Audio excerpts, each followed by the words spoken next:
Ошто окуу, жазуу жана математика боюнча жаңы стратегияларды, окуу каражаттарын кийирүү процессинде башталгыч класстардын мугалимдерине усулдук колдоо көрсөтүүнүн сапатын жакшыртуу, ошондой эле тажрыйба алмашуу жана туруктуулукту камсыздоо боюнча долбоордун ишмердүүлүгүнүн алкагында окуу туру өткөрүлдү.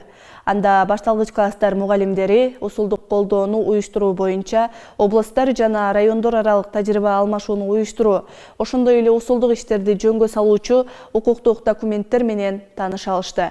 Бул тууралуу кийинки материалда сөз болот.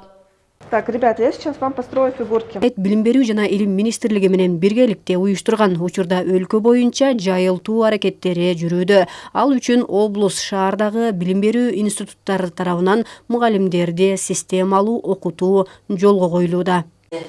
Анан эми мастер-классыбызды лекцияларды же болбосо тренингдерди өтүп, ушул долбоордун туруктуулугун сактоо боюнча бир топ иш аракеттерди жүргүздүк.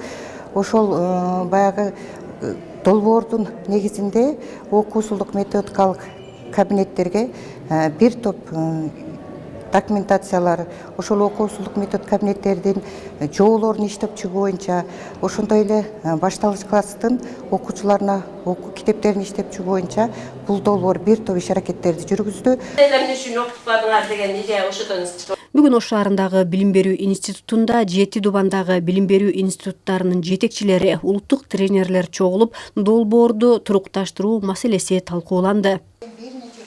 Тиешелүү жоболор менен, тиешелүү ушундай багыттар менен таанышып жатабыз.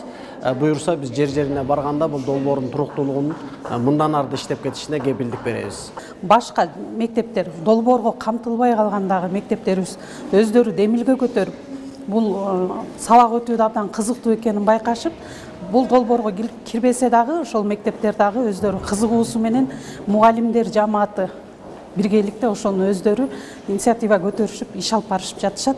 Комбинировать 72 сааттын ичине. Адатта чет элдик грант менен башталган долбоорлор каржылоо токтогон учурдан тартып токтоп калат. Бирок билим алуусуна жакшы натыйжа берип жаткандыктан аны сактап калууга министрлик дагы кызыктар. Министрлик бул долбоордун натыйжасына абдан жогорку баа берет. Анткени бир нече долбоорлор буга чейин ишке ашып келген, алардын ичинен эң өзүн өзү актаган, натыйжасы көрүнгөн долбоорлордун бири ушул деп айтса болот.